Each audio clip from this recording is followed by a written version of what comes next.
توحید و رسالت کی خاطر،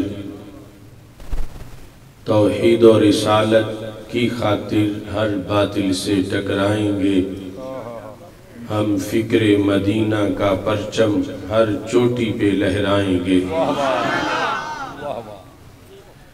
معبود فقط ہے ایک خدا، مسجود فقط ہے ایک خدا، ہم الا اللہ کی صداؤں سے سینوں کو پھر گرمائیں گے۔ کیوں شرک کے فتوے لگتے ہیں توحید کے ان مت والوں پر، ہم ان کج فکر خطیبوں کو راز توحید بتائیں گے۔ تعظیم نبی کا سنتے ہی جنہیں سوزش سی ہو جاتی ہے، شوق توحید کے شربت سے ہم ان کا روگ مٹائیں گے۔ ہم آل نبی کے متوالے، حسنین کے مشن کے وارث، ہم پھر سے شمر یزیدوں کو قربہ کی شان بتائیں گے۔ اصحاب نبی کے چرچے سے جو بغض کی آگ میں جلتا ہے، ہم رضی اللہ کی پھواروں سے وہ جلتی آگ بجھائیں گے۔ یہ سن لے چور اندھیروں کے، اب آگئے دور سویروں کے، ہم فکر رضا کی کرنوں سے ہر بستی کو چمکائیں گے۔ یہ بھول ہے تیری واشنگٹن کہ دنیا پہ تو راج کرے، رحمان کے بندے ہر بستی پہ مدنی رنگ چڑھائیں گے۔ میں رب کی آس پہ کہتا ہوں، سرکار مدینہ کے صدقے وہ دن بھی آئے گا آصف، ہم دنیا پہ چھا جائیں گے انشاءاللہ۔ اللہ تبارک و تعالی جل جلالہ وعم نوالہ واتم برہانہ وعظم شانہ وجل ذکرہ وعز اسمہ کی حمد و ثنا، اور حضور سرور کائنات، مفخر موجودات، زینت بزم کائنات، دستگیر جہاں، ہم گسار زمان، سید سروراں، حامی بے قسم،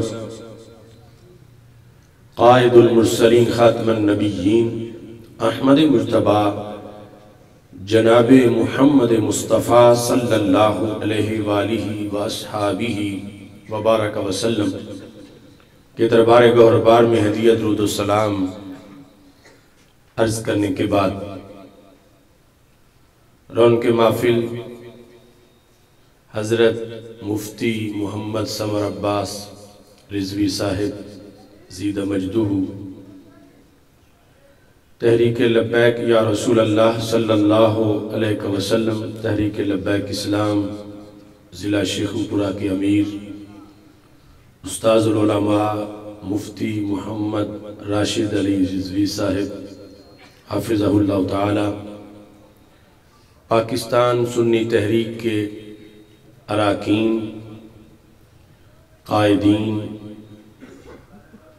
وارثان منبر و محراب، ارباب فکر و دانش، عاشقان رسول صلی اللہ علیہ وسلم، رب ذوالجلال کے فضل اور توفیق سے عید میلاد النبی صلی اللہ علیہ وسلم کے موقع پر ہم سب کو سالانہ میلاد مصطفیٰ صلی اللہ علیہ وسلم کانفرنس میں شرکت کی سعادت حاصل ہو رہی ہے۔ میری دعا ہے خالق کائنات جل جلالہ منتظمین کے انتظام کو اور شرکاء کی شرکت کو اپنے دربار میں قبول فرمائے۔ رب ذوالجلال کا کروڑوں بار شکر ہے کہ اس نے ہمیں عید میلاد النبی صلی اللہ علیہ وسلم عطا بھی کی ہے، اور اس کو منانے کا اس نے ہمیں شعور بھی عطا فرمایا ہے۔ ہمارے آقا حضرت محمد مصطفیٰ صلی اللہ علیہ وسلم کی ذات گرامی کی تعظیم امت مسلمہ کا شعار ہے، اور یہ تعظیم ہر جہت کے لحاظ سے ہے۔ تعظیم کا مطلب ہوتا ہے کسی کی بڑائی کو بیان کرنا۔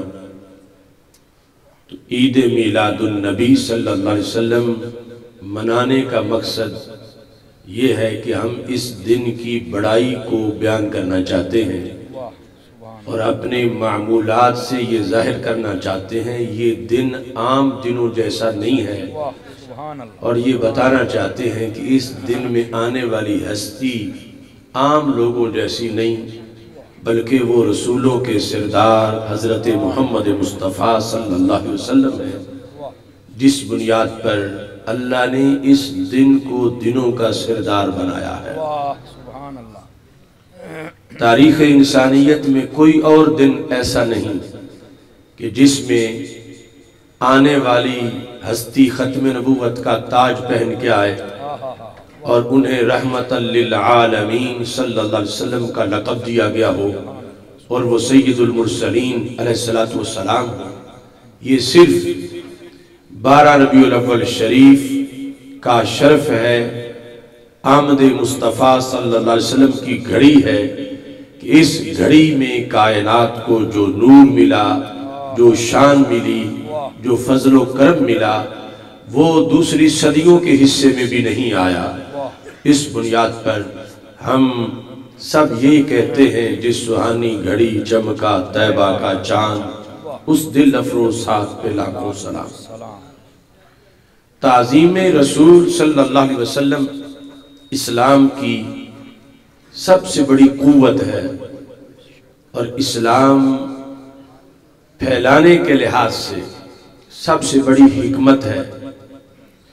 اس کی وجہ سے اسلام دشمن قوتوں پر مسلمانوں کا روب داری ہوتا ہے، اور اسی کی وجہ سے امت مسلمہ کے حوصلے بڑھتے ہیں۔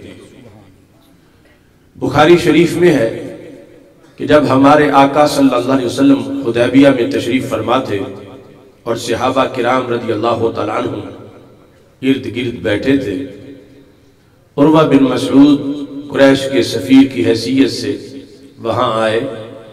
ابھی اس وقت کٹر مشرک تھے، آ کر انہوں نے صحابہ کرام رضی اللہ تعالیٰ عنہ کی عبادات کا انداز دیکھا، تعظیم کا انداز دیکھا۔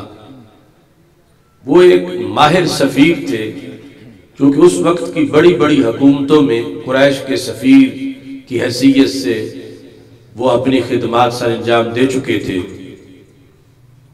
وہ جس وقت واپس گئے تو قریش کے اندر انہوں نے جا کے ہلچل مچا دی، کہتے وفدت علی الملوک وفدت علی کیسر و کسرا والنجاشی واللہ ان رأیت مالکا یعظمہ اصحابہ ما یعظم اصحاب محمد محمدا صلی اللہ علیہ وسلم۔ یعنی انہوں نے کہا قریش میں وہی عروہ بن مسعود ہوں جو کیسر کے پاس بھی گیا تھا، کسرا کے پاس بھی گیا تھا، نجاشی کے پاس بھی گیا تھا، مگر خدا کی قسم ہے جس دن سے مدینہ دیکھ لیا ہم ساری بہاریں بھول گئے۔ ان رأیت مالکا یعظمہ اصحابہ، میں نے کوئی بادشاہ ایسا نہیں دیکھا کہ جس کے اصحاب اس کی ایسی تعظیم کرتے ہوں جیسی تعظیم اصحاب محمد صلی اللہ علیہ وسلم اپنے نبی پاک کی کرتے ہیں۔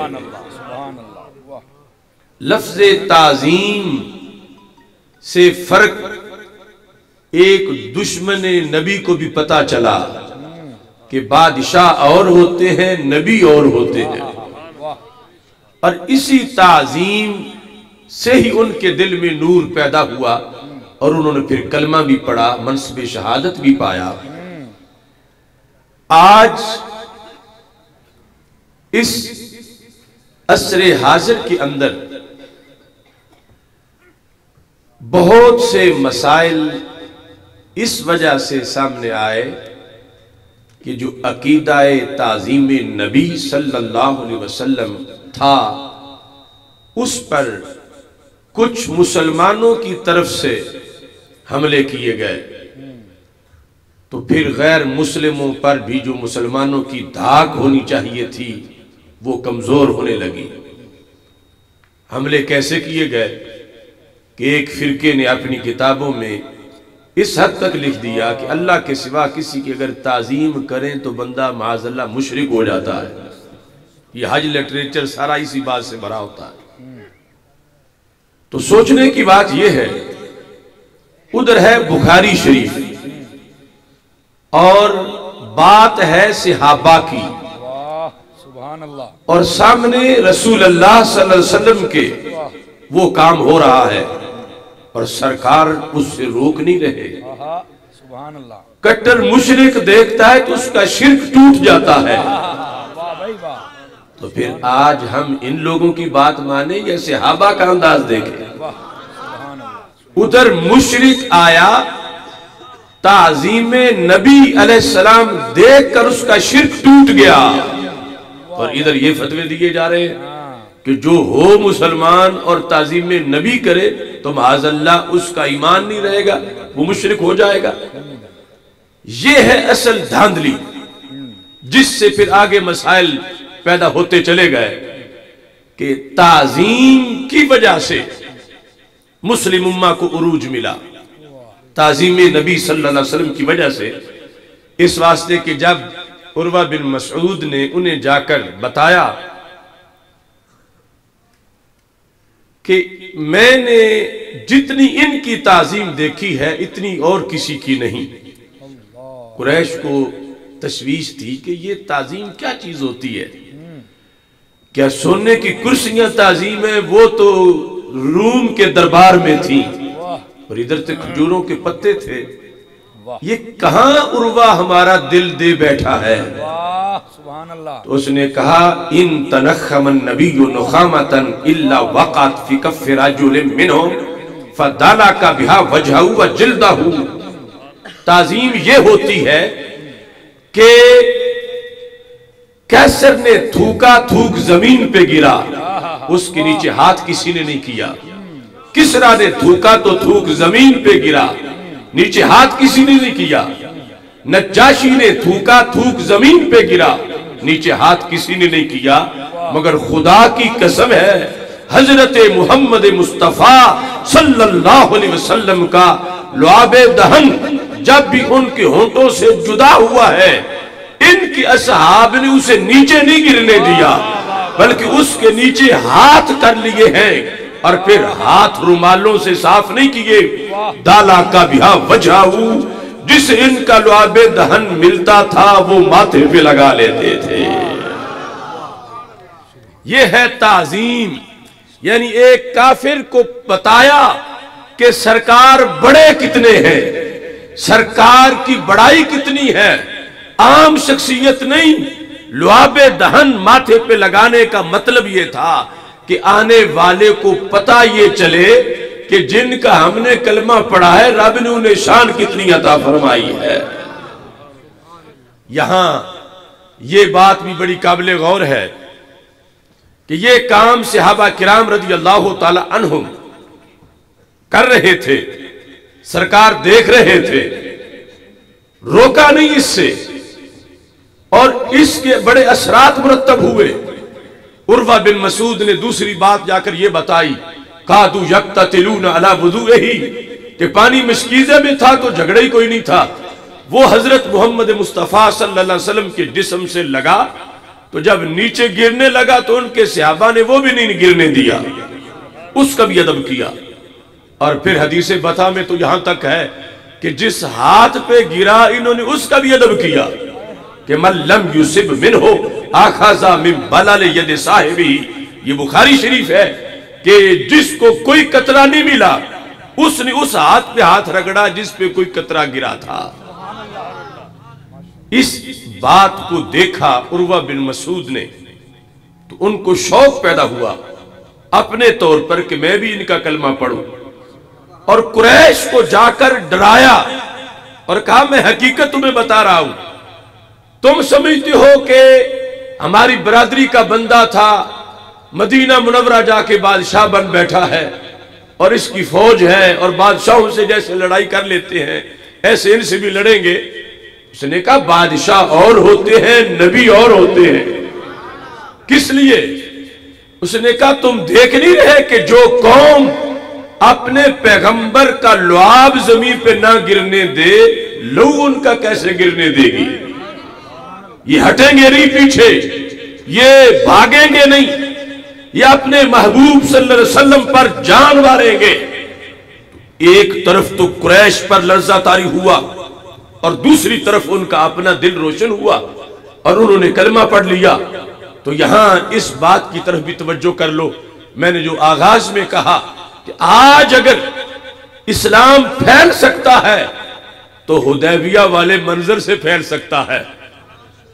اگر حدیبیہ میں جہاں حضرت عروہ بن مسعود آئے تھے، خدا نخواستہ آج کے نام نہاد توحیدی بیٹھے ہوتے اور اوپر سے عروہ بن مسعود آ جاتے، یہ ٹولیوں میں بیٹھ کر نبوت پہ تبصرہ کر رہے ہوتے، ایک ٹولی میں عروہ بیٹھتے تو مقام نبوت یہ بیان ہو رہا ہوتا کہ ان کی شان بڑے بھائی جیسی ہے، گاؤں کے چودھری جیسی ہے، ان کو تو دیوار کے پیچھے کا بھی خبر پتہ نہیں، ان کو تو کل کی بھی خبر نہیں معاذاللہ۔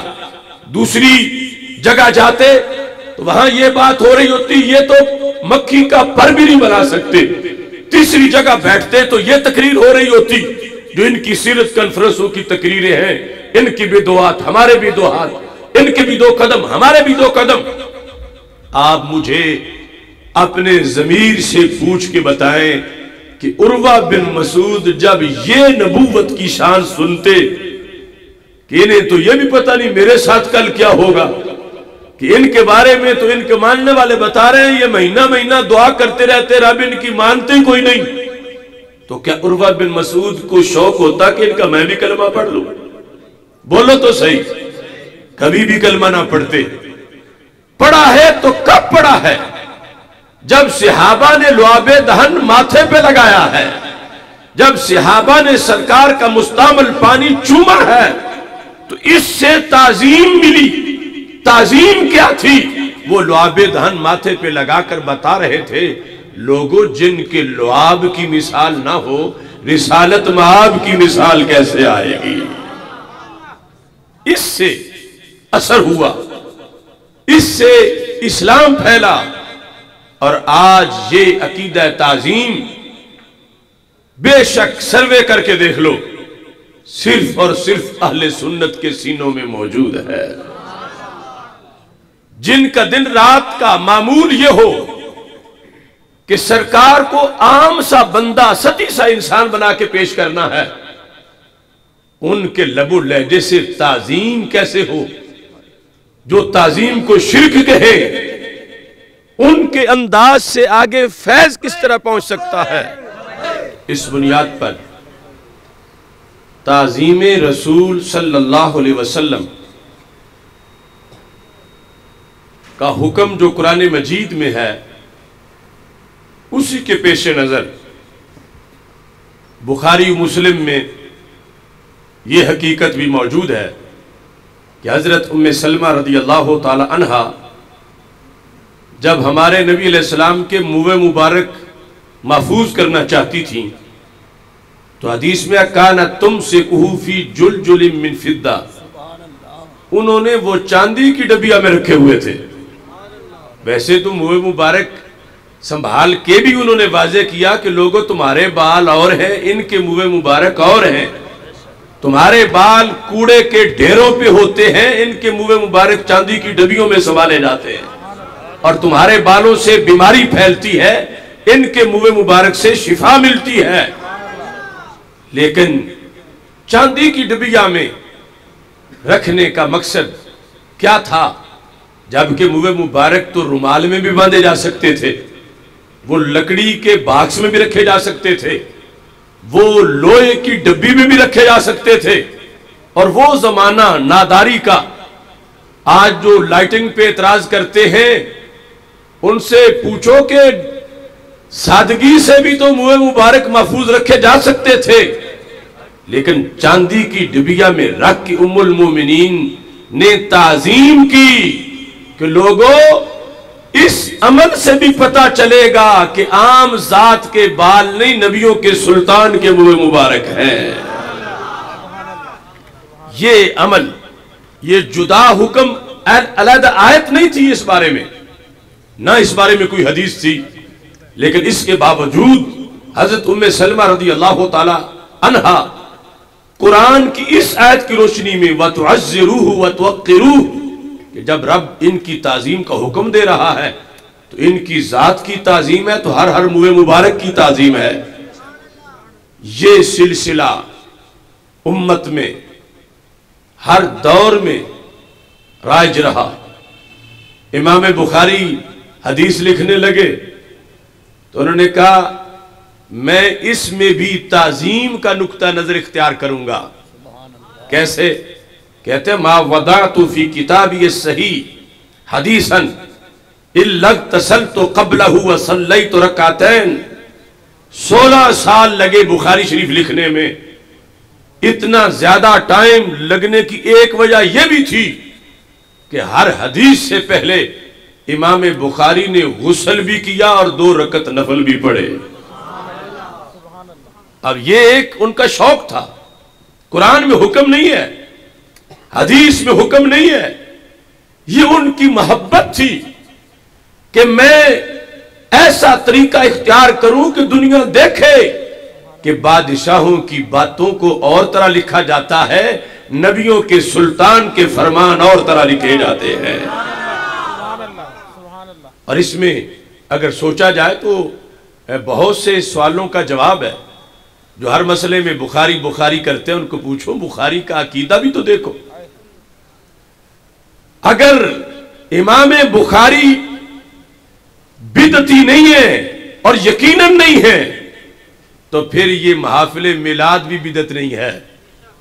یہ جو کہتے ہیں کہ خلفائے راشدین کے زمانے میں اتنی بار ربیع الاول شریف کا مہینہ آیا، فلاں خلیفہ راشد کے زمانے میں اتنی بار آیا، فلاں میں اتنی بار آیا، تو کیا انہوں نے بھی اس طرح کا جشن منایا؟ کہتے جب انہوں نے نہیں منایا اس طرح لائٹنگ کر کے تو کیا تم بڑے عاشق آ گئے ہو؟ تو میں ان سے پوچھتا ہوں کہ خلفائے راشدین نے بھی حدیث تو لکھی، کیا 2 رکعت نفل لکھنے سے پہلے انہوں نے بھی پڑھے؟ کیا انہوں نے بھی غسل کیا؟ تو پھر نہیں کیا تو کیا امام بخاری بڑے عاشق آ گئے ان سے؟ نہیں، بڑے عاشق تو حضرت صدیق اکبر رضی اللہ تعالیٰ عنہ ہے. تو پھر مسئلہ کیا ہے؟ مسئلہ یہ ہے کہ جنہیں سرکار کا خود دیدار سامنے میسر تھا ان کو تو بڑا مرتبہ حاصل تھا. امام بخاری کو سرکار کا ظاہری حیات کا زمانہ نہیں ملا تو انہوں نے اپنی محبت کو تسکین دینے کے لیے یہ سارے کام شروع کر لیے ہیں. ہر حدیث سے پہلے غسل کر رہے ہیں، ہر حدیث سے پہلے نفل پڑھ رہے ہیں. ارے ہم تو یہ لائٹنگ کریں تو ان کو تکلیف ہے اور بدعت کا فتویٰ ہے، تو امام بخاری نے تو پوری نئی نماز گھڑ لی تھی. کہیں کوئی ہے قرآن و سنت میں صلاۃ و کتابت الحدیث کہ حدیث لکھنے والی نماز؟ ایسا تو کوئی کنسیپٹ ہی نہیں تھا. پوری نماز ہی نہیں بنا لی. اور یہ کہ نماز کے لیے تو وضو شرط ہو اور حدیث لکھنے کے لیے وہ غسل لازم کیے ہوئے کہ ہر حدیث سے پہلے غسل کرنا ہے. اور یہ نبھانا بڑا مشکل ہے. سردی کی رات ہو، ایک حدیث لکھیں، غسل کر کے پھر چلے جائیں غسل کریں، پھر 2 نفل پڑھے، حدیث لکھیں 2 لائنیں، پھر غسل کریں. دیکھو عاشقوں کے کام. تو امام بخاری نے یہ جو کچھ کیا تھا، کیا یہ وہابیوں کی بدعت کی تعریف اس پہ سچی نہیں آتی کہ ایسا کام جو نہ اللہ نے فرمایا ہو، نہ رسول اللہ صلی اللہ علیہ وسلم نے فرمایا ہو، نہ صحابہ نے کیا ہو، دین سمجھ کے وہ کر لینا لازم. تو وہ جو نفل پڑھ رہے تھے دین کی وجہ سے بھی پڑھ رہے تھے، وہ جو غسل کر رہے تھے تو ثواب کے لیے کر رہے تھے. ایک نیا کام دین کے اندر انہوں نے شروع کیا مگر بدعتی نہیں تھے. کیوں؟ وَتُعَزِّرُوهُ وَتُوَقِّرُوهُ. یہ آیت ان کے سامنے تھی کہ جن کی ذات کی تعظیم ہے ان کی ہر بات کی بھی تعظیم ہے. لیکن یہ ٹولہ جو محفل میلاد پر یہ سارے سوال کرتا ہے، انہیں کہو تمہارے سوال کے مطابق تو امام بخاری 100% بدعتی ہیں کہ 16 سال دن رات بدعتیں کرتے رہے، ہر حدیث سے پہلے ہر 2 منٹ کے بعد بدعت. تو جس بندے کی اتنی بدعتیں ہوں تو یہ تو اصول حدیث کا متفقہ ضابطہ ہے کہ بدعتی کی حدیث قبول ہی نہیں ہوتی، بدعتی کی حدیث مردود ہے، ریجیکٹ کر دی جاتی ہے. تو پھر یہ بخاری تو وہ ہیں جو میلاد منانے والے طریقے پر ہیں. تم کوئی اپنا بخاری ڈھونڈو جس نے کوئی ایسا کام نہ کیا ہو. تو اس بنیاد پر صحابہ کا زمانہ ہو یا تابعین کا یا تبع تابعین کا، پوری کائنات میں انداز تعظیم ایک تھا کہ ہر لحاظ سے بتاؤ کہ ہمارے محبوب عام انسان نہیں، رب نے ان کو خصوصی شان عطا فرما رکھی ہے. اب دیکھو امام مالک رحمت اللہ علیہ تابعی ہیں. امام قاضی ایاز شفا شریف میں لکھتے ہیں کہ جب کوئی بندہ ان کے پاس دروازے پہ آ کے دستک دیتا تھا تو بتاتا تھا میں نے فقہ کا مسئلہ پوچھنا ہے، تو آپ فوراً باہر آ جاتے تھے. کوئی کہتا تھا کہ میں نے حدیث پڑھنی ہے تو آپ غسل خانے میں داخل ہوتے تھے، غسل کرتے تھے، نئے کپڑے پہنتے تھے، خوشبو لگاتے تھے، پھر امامہ باندھتے تھے، اس کے اوپر خصوصی ایک اور چادر لیتے تھے، پھر تخت پہ بیٹھتے تھے، پھر وہاں پہ عود کی خوشبو کے ہلے شروع ہوتے تھے، جب تک حدیث پڑھاتے تھے خوشبو آتی رہتی تھی. اب یہ امام مالک نے جو طریقہ شروع کر رکھا تھا، اگر ہم ڈھونڈے کیا صحابہ نے بھی ایسا کیا؟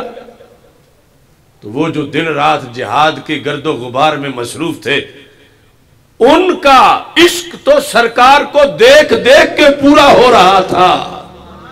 اور بعد والوں نے کہا کہ جب ہمیں وہ وقت نہیں ملا تو ہم اتنا زیادہ اہتمام کر کے سرکار کے تصور میں جتنا وقت گزاریں گے، سرکار کا نام لینے کے لیے جس قدر ہم اہتمام کریں گے، ہمارے عشق کو روشنی ملتی رہے گی. لہذا اس نقطہ نظر پر ساری امت قائم رہی اور کسی نے یوں تلاشی نہیں لی جیسے آج شروع ہے. کیا صحابہ نے لائٹنگ کی تھی، دیگیں پکائی تھی، بینر لگائے تھے، جھنڈے لگائے تھے، جھنڈیاں لگائی تھیں؟ ارے ان کا زمانہ دیکھو جب حضرت امیر حمزہ شہید ہو جائیں اور کفن کے لیے کپڑا نہ ہو، اور کپڑا وہی دھوتی ہو جو انہوں نے باندھ رکھی ہو، اور وہ اتنی چھوٹی ہو کہ سر پہ ڈالے تو قدم ننگے ہو جائیں، قدموں پہ ڈالے تو سر ننگا ہو جائے. تو میرے آقا علیہ السلام فرمائے میرے چچا جان کا سر ڈھانپ دو، قدموں پہ اذخر گھاس ڈال دو. جس زمانے میں سید الشہداء کے کفن کے لیے کپڑا نہ ہو، اس زمانے میں میلاد کے بینروں کی ڈیمانڈ کرنا حماقت نہیں تو اور کیا ہے. لیکن کیا آج بھی وہی صورتحال ہے؟ اس وقت صفہ کے سٹوڈنٹ 100 سے زیادہ صحابہ بخاری میں ہے، ان کے پاس تو صرف ایک دھوتی تھی، اوپر لینے والی چادر بھی نہیں تھی، قمیص بھی نہیں تھی، 6 مہینے یوں ہی رہتے تھے. تو کیا منکرین میلاد آج اسی پہ عمل کر رہے ہیں یا 20 سوٹ پہن رہے ہیں؟ تو جو ان کے حالات تھے اس کے مطابق محفل انہوں نے کرنی تھی، اور جو آج ظاہری طور پر ہمیں رب نے دیا ہوا ہے تو ہم نے اس کے مطابق اپنا اہتمام کرنا ہے. ادھر جھنڈیاں ڈھونڈتے ہیں. ارے جس زمانے میں قرآن لکھنے کے لیے کاغذ نہ ملے، قرآن پتوں پہ لکھا جائے، قرآن پتھروں پہ لکھا جائے، قرآن چمڑے پہ لکھا جائے، قرآن ہڈیوں پہ لکھا جائے، اس زمانے میں میلاد کی جھنڈیوں کو ڈھونڈنا یہ حماقت نہیں تو اور کیا ہے؟ اگر کاغذ ہوتا تو قرآن ہی لکھ لیتے. جس زمانے میں صحابہ رضی اللہ تعالی عنہم گٹھلی کھجور کھانے کے بعد گٹھلی پھینکتے نہیں تھے، سنبھال کے رکھتے تھے کہ جب ایک کھجور بھی کھانے کو نہیں ملے گی، گٹھلی منہ میں ڈال کے گھونٹ پانی کا بھریں گے تو جس وقت مٹھاس پانی کی وجہ سے گھل جائے گی تو ایک گھڑی نکل جائے گی. اب اس وقت میلاد کی دیگیں ڈھونڈنا یہ بے وقوفی نہیں تو اور کیا ہے؟ تو صحابہ کرام رضی اللہ تعالی عنہم نے اپنے انداز میں تعظیم کی، اور ان کے درجے ہم سے کئی گنا بلند تھے۔ ہماری تو یہ کمزوری ہے، ہمیں ان کے برابر تولا کیسے جا سکتا ہے؟ ارے دیکھو، امام ذہبی موجم شیوخ ذہبی کے اندر ایک سوال کے جواب میں لکھتے ہیں، سوال یہ تھا کہ امام احمد بن حنبل سے پوچھا گیا کہ اگر کوئی شخص قبر رسول صلی اللہ علیہ وسلم تک پہنچ جائے تو کیا ہاتھ لگا لے پیار سے سرکار کی قبر شریف کو؟ تو امام احمد بن حنبل نے کہا لا باس بہ، کوئی حرج نہیں۔ آج کے نام نہاد متوع جو اپنے آپ کو کہتے ہیں ہم حنبلی ہیں، وہ کس منہ کے حنبلی ہیں جو جالیوں کے قریب جانے نہیں دیتے؟ امام احمد بن حنبل تو خود روضہ رسول صلی اللہ علیہ وسلم قبر رسول کو ہاتھ لگا کر چوم لینے کے بھی قائل تھے۔ یہ مسئلہ جب لکھا امام ذہبی نے تو کہتے ہیں فَإِن قِيلَ هَلَّ فَعَلَ ذَلِكَ الصِّحَابَةُ رضی اللہ تعالیٰ عنہم، اگر کوئی یہ سوال کرے کیا یوں سرکار کی قبر شریف کو صحابہ نے بھی ہاتھ لگایا تھا؟ اگر کوئی یہ سوال کرے تو کہنے لگے وہ علیحدہ بات ہے کہ لگانا بھی ثابت ہے، لیکن کہنے لگے وہ ہاتھ نہ بھی لگائیں تو جو ہاتھ سرکار کے چومنے والے ہو وہ قبر کو ہاتھ نہ بھی لگائیں تو ان کا تو گزارا ہو جائے گا۔ جو سرکار کا لعاب دہن ماتھے پہ لگائیں، وہ سرکار کی قبر شریف کو ہاتھ نہ بھی لگائیں تو ان کا تو گزارا ہو جائے گا۔ جو سرکار دو عالم صلی اللہ علیہ وسلم کا اپنی آنکھوں سے دیدار کر لیں، وہ قبر شریف کو ہاتھ نہ بھی لگائیں تو ان کا تو گزارا ہو جائے گا۔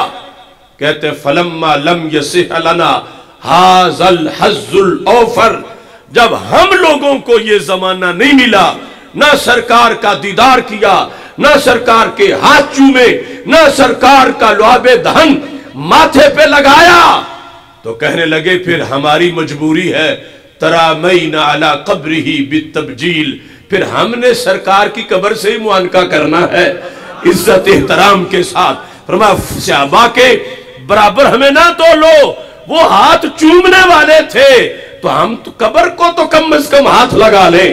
اس بنیاد پر سمجھنا چاہیے ہر مسئلے میں کیا صحابہ نے ایسا کیا تھا، کیا صحابہ نے ایسا کیا تھا۔ یہ بھی تو دیکھو کن سے بات کر رہے ہو، یہ کروڑوں درجے نیچے ہیں، وہ کروڑوں درجے اوپر ہیں، لہٰذا اپنی کمی دور کرنے کے لیے یہ محفل درود و سلام میں بیٹھتے ہیں، یہ میلاد مناتے ہیں۔ صحابہ تو آنکھ کھولتے جاتے تھے، سامنے سرکار کا چہرہ ہوتا تھا، اور ان کو پھر زیادہ اہتمام کرنا پڑے گا۔ اس بنیاد پر آج ان لوگوں نے یہ سوال جو گھڑے ہیں یہ سب بے عقلی کی بنیاد پہ ہیں۔ اگر انسان کی عقل سلامت ہو تو اس میں کوئی رکاوٹ نہیں میلاد کی اس انداز کے لحاظ سے۔ اب دیکھو صحابہ کرام رضی اللہ تعالیٰ عنہم اصل ہے، اصل جڑ کو کہتے ہیں، ہم فرع ہیں اور فرع ٹہنی کو کہتے ہیں۔ جڑ ٹہنی کا تعلق ساری دنیا مانتی ہے، سوز جڑ میں ہوتا ہے، نظر ٹہنی میں آتا ہے، سوز جڑ میں ہوتا ہے، نظر پتوں میں آتا ہے۔ ٹہنی اور جڑ کا مسلک ایک ہوتا ہے، مشن ایک ہوتا ہے، دونوں مل کے زمانے کو خوراک دیتی ہیں، دونوں مل کے زمانے کو بہار دیتی ہیں، مگر آپس میں ان کی حیثیت بھی تو دیکھنی ہے۔ ٹہنی ٹہنی ہے، جڑ جڑ ہے۔ ایسا نہیں ہو سکتا کہ کوئی کہے کہ اے جڑ تو سچی تب ہے، بالکل اے ٹہنی سچی تب ہے کہ بالکل تو جڑ کی طرح ہو جا۔ نہیں، ٹہنی کی مجبوری ہے، جڑ دبی ہوتی ہے، ٹہنی کو دبائیں تو وہ زندہ نہیں رہ سکتی کہ تو بھی جڑ کی طرح مٹی میں دفن ہو جا۔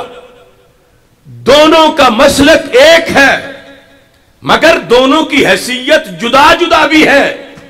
جڑ ہمیشہ نیچے جاتی ہے، ٹہنی ہمیشہ اوپر آتی ہے۔ جڑ دبی ہوئی ہوتی ہے، ٹہنی ننگی ہوتی ہے۔ جڑ فکس ہوتی ہے، ٹہنی وجد بھی کر لیتی ہے، اور جڑ پہ کوئی پتا نہیں ہوتا اور ٹہنی پتوں سے خالی نہیں ہوتی۔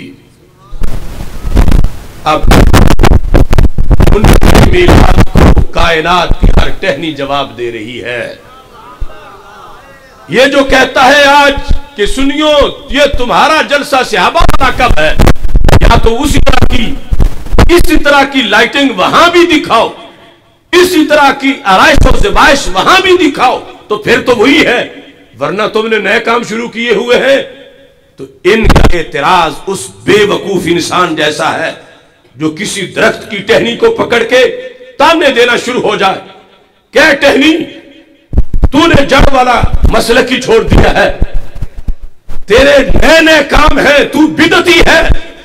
ٹہنی نے کہا میں ہی تو جڑ کی خادم ہوں، 24 گھنٹے میرا ہی رابطہ رہتا ہے، جڑ چھپ گئی ہے سامنے میدان میں ہی ہوں، پھل پکتا ہے روڑے مجھے ہی لگتے ہیں، سنی کہتا ہے صحابہ چلے گئے ہیں سامنے تو اب ہم ہی موجود ہیں۔ ٹہنی کہنے لگی مجھے بدعتی کہہ رہے ہو تو میرے بدعتی ہونے کی کوئی دلیل بھی تو دو۔ اس نے کہا دلیل بالکل واضح ہے کہ تیری جڑ نے تو یہ پتے نکالنے والا کام کبھی کیا ہی نہیں تھا، تو نے یہ کیوں شروع کیا؟ وہ وجد نہیں کرتی تھی، تجھے کیوں وجد آتا ہے؟ یہ تیری بدعتیں ہیں۔ تو جڑ اس ٹہنی نے سر ہلا کے کہا اے زمانے کے بے وقوف دانشور، میرے پتے قابل اعتراض ہیں، یاد رکھ پتے اس کے نہیں ہوتے جس کی جڑ نہیں ہوتی، جس کی جڑ ہوتی ہے اس کے پتے ضرور ہوتے ہیں۔ تو صحابہ نے جڑ کے انداز میں میلاد منایا ہے اور شیخ پورہ کے مسلمانوں نے ٹہنی کے انداز میں جشن سجایا ہے۔ لبیک یا رسول اللہ لبیک، لبیک لبیک یا رسول اللہ لبیک، لبیک لبیک یا رسول اللہ لبیک، لبیک لبیک یا رسول اللہ لبیک، لبیک لبیک۔ اگر دیکھا جائے تو پوری کائنات کے اندر ہر شے کو اس تعظیم کا پتہ ہے، اگر پتہ نہیں ہے تو پھر انسان جو بہک جائے۔ ورنہ مینا کے میدان میں ہمارے آقا صلی اللہ علیہ وسلم کھڑے تھے، ہاتھ میں چھری تھی اور سامنے اونٹوں کی قطار تھی، فَتَفِقْنَا يَزْدَلِفْنَا إِلَيْهِ بِأَيَّتِهِنَّ يَبْدَوْ۔ ان اونٹنیوں نے لائن توڑ دی اور سرکار کے گرد جھرمٹ بنا لیا اور ہر ایک اپنی گردن دوسری سے آگے کر رہی تھی تاکہ پہلے مجھے ذبح فرمائے سرکار۔ اب دیکھو جانور چھری دیکھتا ہے تو بھاگتا ہے، اسے پتا ہے یہ خطرناک چیز ہے، قربانی کے موقع پر تمہیں اس کا تجربہ ہوا ہوگا۔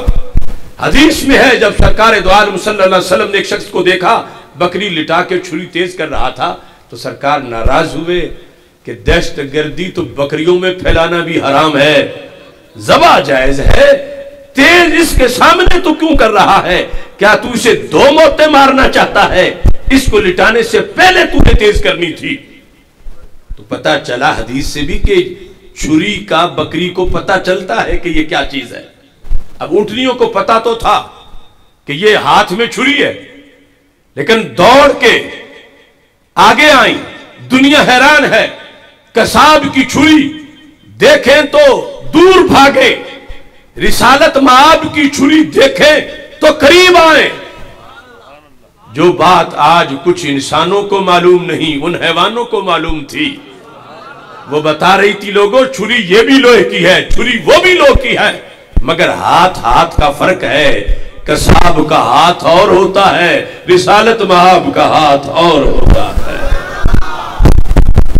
یہ جانور بھی سمجھتا ہے کہ ان کے ہاتھ کی چھری بھی عظیم ہے، اس چھری کی بھی تعظیم کرو، اس سے بھاگنا اس چھری سے یہ اس کی بے ادبی ہو جائے گی، اسے دوڑ کے چوم لو، اس واسطے کہ یہ ہر کسی کا حصہ نہیں، نہ شود نصیب دشمن کہ شود ہلاکے تیغت، سر دوستاں سلامت کے تو خنجر آزمائی، ہم آہوا نے صحرا سر خود نہادہ برکف، با امید آن کے روزے با شکار خواہی آمد۔ یہ چھری اتنی عظمت والی ہے کہ اس کے لیے ترستے ہیں سارے جانور، اور ہر ایک اپنی قسمت پہ ناز کر رہا ہے کہ آج مجھے سرکار کے ہاتھ کی چھری سے اپنے آپ کو مس کرنے کا موقع مل رہا ہے۔ یہی وجہ تھی حیوانوں میں صرف 3 کی مثال دے کر میں اپنی گفتگو کو ختم کرتا ہوں. ویسے تو بڑے بڑے شان والے جانور ہیں، لیکن خسیس قسم کے کتا ہے، گدھا ہے، اور پھر حشرات الارض میں مکھی ہے. لیکن یہ جانور یعنی ان جیسے بھی سرکار کی رحمت سے فیض پا گئے، اور انہیں بھی اس چیز کا پتہ تھا کہ اللہ کی سرتبہ قدم شان ہے یہ. انسان نہیں انسان، وہ انسان ہے یہ. قرآن تو ایمان بتاتا ہے انہیں، ایمان یہ کہتا ہے میری جان ہے یہ. امام ابن حجر نے الدرر الکامنہ میں جس کتے کا ذکر کیا کہ منگولوں کا جلسہ ہو رہا تھا اور ان میں سے کچھ کرسچن ہو چکے تھے، اور جس طرح ان کمینوں کی صورتحال ہوتی ہے، سرکار دو عالم صلی اللہ علیہ وسلم کے خلاف اس نے، خطیب جو ان کا تھا، اس نے بک بک کرنا شروع کر دی. اور اسے یہی تھا کہ یہاں محمد عربی صلی اللہ علیہ وسلم کا کوئی غلام نہیں ہے. لیکن کارکن وہاں بھی موجود تھا. جب اس نے توہین کی تو کتا اچھلا اور اس نے اپنا پنجہ اس کے منہ پہ مار کے اس کا منہ زخمی کر دیا. لوگوں نے کتے کو باندھا اور کسی نے کہا یہ جو کچھ ہوا ہے یہ محمد عربی صلی اللہ علیہ وسلم کے خلاف جو تو بولا ہے، تب کتے کو غیرت آ گئی ہے اور وہ تجھے حملہ آور ہو گیا ہے. وہ بڑا ہوشیار خطیب تھا، کہنے لگا نہیں، یہ کتا اصل میں ایسے اس کو اشتعال آ جاتا ہے، حساس بڑا ہے، تو گفتگو کرتے ہوئے میری انگلی اس کی طرف ہو گئی ہے تو اس لیے میری طرف آ گیا ہے، ورنہ اس کو کیا خبر کہ میں کیا بول رہا ہوں. یہ اس نے بات ٹالنے کی کوشش کی. کتا اب تہیا کر چکا تھا کہ اب اگر اس نے کچھ کیا تو پھر اس کو بولنے کا موقع نہیں دوں گا. تھوڑی دیر کے بعد اس نے پھر توہین کی. اب کتا اچھلا، اس نے طریقہ کار بدل لیا. اس نے پنجہ نہیں مارا، اس نے منہ کھول کے گستاخ کی گردن منہ میں ڈال لی. ہزارہا لوگوں کا مجمع تھا، مگر یہ کارکن ناموس رسالت کا اتنا وفادار تھا، مار کھاتا رہا مگر اس نے منہ نہیں کھولا، بس رگڑ رہا تھا اور یہی کہتا تھا کہ گستاخ نبی کی ایک سزا، سرتن سے جدا، سرتن سے جدا. اس انداز میں خود مار کھاتا رہا. کوئی لتر مار رہا تھا، کوئی کچھ کہہ رہا تھا، کوئی ڈنڈا مار رہا تھا، لیکن وہ اسے لٹا کے رگڑتا جا رہا تھا جب تک اس کا سر تن سے جدا نہیں ہوا. اس وقت تک کتے نے منہ ہی نہیں کھولا. تو یہ کتے کو بھی پتا تھا کہ فریڈم آف سپیچ کی کوئی حد ہے. آج یورپ جو کہتا ہے کہ یہ توہین فریڈم آف ایکسپریشن ہے، آزادی اظہار ہے، ہر بندہ بول سکتا ہے، تو کتے نے کہا ہر بندہ اور ہے، نبیوں کے سردار کا مقام اور ہے. اس کو بھی صرف پہچان ہی نہیں تھی، پیار بھی تھا. اور پیار ایسا تھا کہ کچھ لوگ آج وہ غیرت نہیں رکھتے جو غیرت اس کتے میں تھی. کہنے کو تو کتا ہے، میں کہتا ہوں نام کا کتا تھا، کام کا کتا نہیں تھا. اور جس وقت اس کی اس تعظیم کا ظہور ہوا، دیکھو ایک خسیس قسم کا جانور، لیکن کام جو کر رہا ہے وہ تعظیم نبی والا ہے، رسول اللہ صلی اللہ علیہ وسلم کی تعظیم. اس سے اسلام کیسے پھیلا؟ امام لکھتے ہیں فَأَسْلَمَ بِسَبَبِ ذَلِكَ 40,000 من المغول. کتے کی اس کاروائی کو دیکھ کر 40,000 منگولوں نے میرے نبی کا کلمہ پڑھ لیا. کتنا فیض! ایک کافر کو بھی مسلمان بنانا کتنا بڑا کام ہے. تو 40,000 کافروں کے کفر کے تالے ٹوٹے. کس بیس پر؟ کہ کتے نے تحفظ ناموس رسالت کی کاروائی کی ہے. اگر کتے کی کاروائی پر اتنی بیداری آ جائے تو ممتاز قادری کی کاروائی پہ کتنی بیداری آئے. لوگ بلا وجہ حیران ہیں کہ یہ گلی گلی لبیک لبیک لبیک یا رسول اللہ صلی اللہ علیہ وسلم. یہ نوجوان سارے کام کاج دوسرے اگلے جو آوارہ گردی والے تھے یا کوئی دوسری مصروفیات تھی، سب کو چھوڑ کے عشق رسول صلی اللہ علیہ وسلم کے شیدائی بن گئے ہیں۔ تو اس میں ہماری تقریروں کا کوئی خاص اثر نہیں، کردار ممتاز حسین قادری کا ہے۔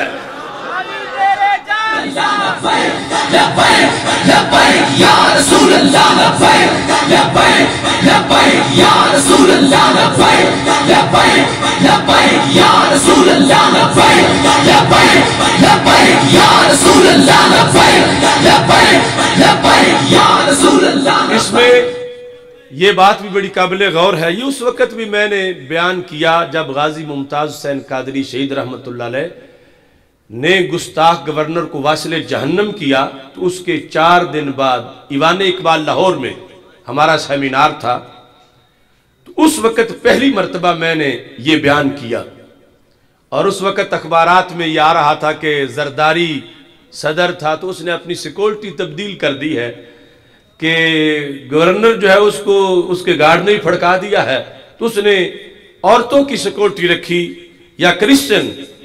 تو میں نے اس وقت کہا تھا کہ وہ ہر سپاہی کی سکریننگ کر رہے تھے کہ اس کے دماغ میں کیا ہے، یہ کس مولوی کی تقریریں سنتا ہے۔ تو میں نے کہا سپاہیوں کی کرو گے تو کتوں کی سکریننگ کون کرے گا؟ یہ کاروائی تو کتا بھی کر سکتا ہے، یہ کاروائی اللہ کی غیرت سے بڑی کسی کی غیرت نہیں، اور اس کے حبیب سے بڑا کسی کا کوئی حبیب نہیں۔ وہ تو کتے کے دل میں بھی بات جان سکتا ہے، وہ کتے سے بھی کام کروا سکتا ہے۔ بنی گالا کا کتا بھی ہو سکتا ہے کہ اس وزیر اعظم ہاؤس میں یا اندر وہ تیار ہو جائے کسی کام کے لیے۔ تو اللہ تبارک و تعالیٰ کی پکڑ سے ڈرنا چاہیے اور ناموس رسالت کو ذہن میں رکھنا چاہیے، ورنہ خواہ مخواہ بندوں پہ FIR نہ کاٹتے جاؤ۔ یہ رب کروانے پہ آئے تو ابابیلوں سے بھی کروا دیتا ہے، کتوں سے بھی کروا دیتا ہے۔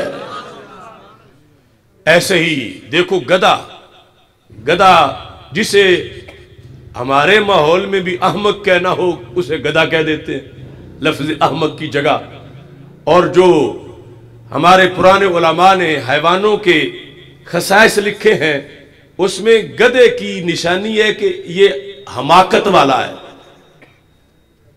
کئی جانور بڑے ہوشیار ہوتے ہیں، کئی کارنامے ان کے، یہ مشہور ہے اپنی حماقت کی وجہ سے، لیکن گدھا ہو کے بھی جب ختم نبوت کو پہچان جائے، گدھا ہو کے بھی جب ناموس رسالت پہ پہرا دے، گدھا ہو کے بھی جب سرکار کی وفا میں ڈنڈے کھا کے پھر بھی ناموس رسالت پہ پہرا دینے سے باز نہ آئے، تو پھر اس گدھے کو بھی کروڑوں سلام ہوں۔ آج اگر میں کہوں قادیانی گدھا ہے تو شاید حکومت کہے کہ یہ تو نفرت انگیز تقریر ہے، میں کہتا ہوں نہیں، مجھے گدھا کہنے سے پہلے اس گدھے سے پوچھ تو لینے دو۔ تو گدھے کا ذکر امام ابن کثیر نے البدایہ میں کیا، اس کی بات میں نے پڑھی تو مجھے غلطی کا احساس ہوا کہ میں قادیانی کو اگر گدھا کہوں تو وہ خیبر والا گدھا ناراض ہو جائے گا، وہ کہے گا گدھا ضرور ہوں مگر میں قادیانی تو نہیں ہوں، گدھا ہوں مگر قادیانی نہیں ہوں۔ البدایہ والنہایہ میں لکھا ہے جب خیبر فتح ہوا تو ہمارے آقا صلی اللہ علیہ وسلم کے سامنے کالے رنگ کا گدھا پیش کیا گیا، جس طرح باقی جانور بھی تھے، تو سرکار پہچان گئے۔ فَكَلَّمَهُ النَّبِيُّ صلی اللہ علیہ وسلم، سرکار نے عربی میں اس سے حال چال پوچھا، اس نے بھی عربی بولنا شروع کر دی۔ جب وہ عربی بولنے لگا، اب وہ اس کی بولی عربی سے ابا نے سن کے آگے روایت کی ہے، اس نے کہا اخرج اللہ من نسل جدی 60 حمارا، میں بڑا خاندانی گدھا ہوں محبوب، میری نسل جو ہے جد اعلیٰ اوپر، ہماری نسل سے رب نے 60 گدھے پیدا کیے، اور وہ بڑے خصوصی اس لیے ہیں کہ کلہم لم یرکبہم الا نبی، کہ ہماری پشتوں پہ